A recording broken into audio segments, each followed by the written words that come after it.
Welcome to the Scent of Beauty. My name is Susan, and this video is titled Friction, Responsibility/Accountability, Part 3.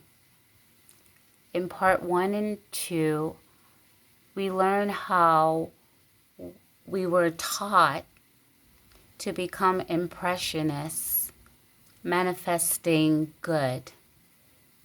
That wasn't in correlation with our nature, but it was taught to us by a series of rules, regulations, a regulatory way of modifying a child's behavior. And the child is rewarded with the label, and I call it the sticker, good. Good boy or a good girl. And we talked about how that fostered friction. So as an adult, we want to examine and cross-examine what we have believed in regards to making us sociably acceptable, good. So in the spirit of altruism love, where we give with no expectation of return, we're taking a look at how that mindset may have caused some friction in our internal world, in our internal life. And I said world and life because we could have a world with no life form in it. So today we want to take a look at incongruity. And the example that came to mind is, imagine a wealthy individual who is driving a car that requires a substantial amount of repair. The people that this individual surrounds themselves with know about the fortune that this person has. But this wealthy individual is adored in their community, and the reason why, it's because she or he has been given the label good, a regular person, a merely one of us. This wealthy person doesn't care if they have to live with fear on a day-to-day basis because they might not make it home. They're not responsible and accountable for their own security. They have opted to accommodate the belief of their community. So being incongruous, in harmony with the surroundings, his surroundings, her surroundings, in her internal world, can we say if there is daily fear, is that a life? When the opportunity is there to solve the problem. Again, accountability, being answerable to ourselves for our actions. Now that might seem like an extreme case, but on so many levels, how often have we forego what we can afford? When we talk about the mind, it's kind of difficult at times to visualize it. But if we think about it, science is wonderful because science could help us. Think about a bottle, If a bottle, you see, it's not only water, right? They always talk about, is the bottle half empty and half full? But a bottle could be just filled up with air. Science proved that.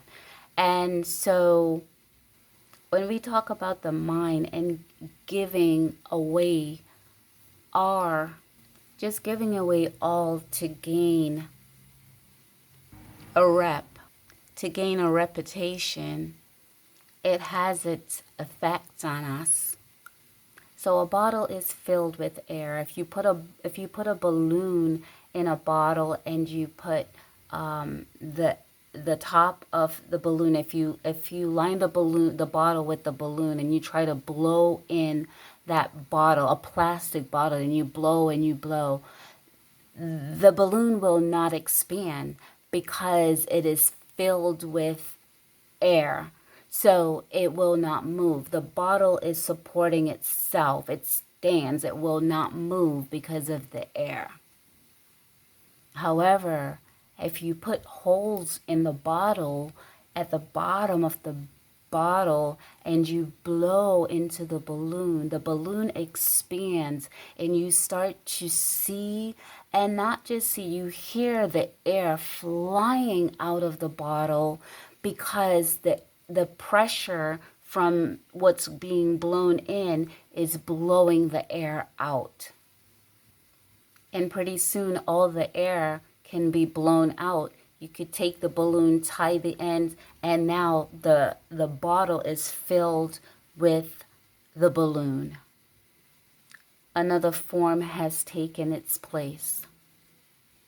Ultimately, the message, when we have learned to be responsible and accountable to others and not to ourselves, what occurs based on the amount of responsibility and accountability that we give to others, they start to blow in our lives. And what happens, we think in regards to other people's thoughts. What do they think about us? And when we become 100% accommodating, we have lost our ability to stay put. Being so accommodating that we have been pushed out. We've been put out to the extent that our needs and our wants and our desires, it becomes an inconvenience to us. And so the patience, the consideration, the thoughtfulness, we become an irritation to ourselves. And that is what I'm talking about when I mention the friction. Going so far out of the way. We have been so far out of the way that we have become encapsulated by another individual or individuals. What develop is psychological synergy, together greater than the sum. So now the greater, which is another person's idea that have been incorporated, has become greater than our own subtotal. So we don't have our independence. So we have become under mind. Our mind is under the mind of another human being. Under mind. And we disidentify with our being. And that is the friction, the disidentification of who we are by our nature, because we have stopped nurturing our essence. But the good news is, just like there is psychological synergy, we have psychosynthesis.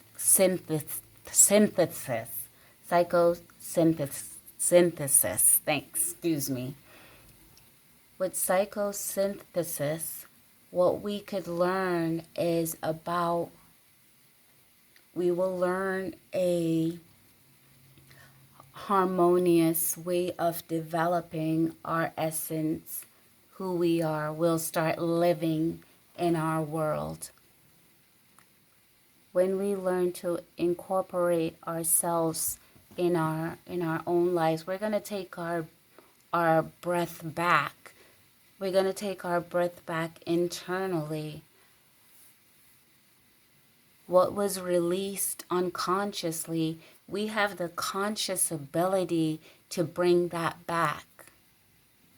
And we're going to learn in the next video from an Italian psychiatrist. We've learned from Sigmund Freud, Carl Jung. We've learned from Maslow.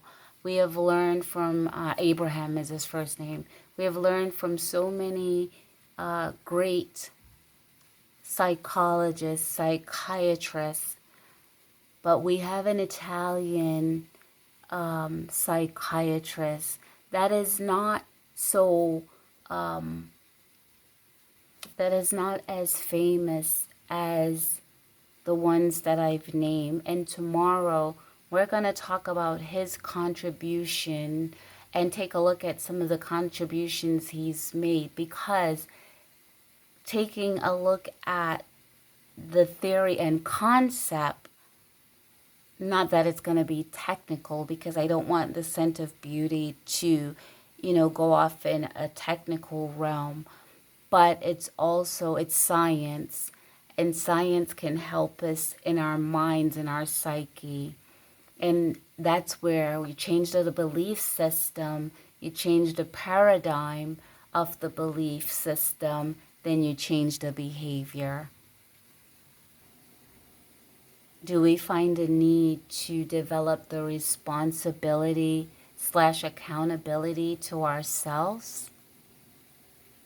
If the answer is yes, in part 4, we're going to learn about disidentification, hence identifying who we truly are and get familiar with our scent of beauty.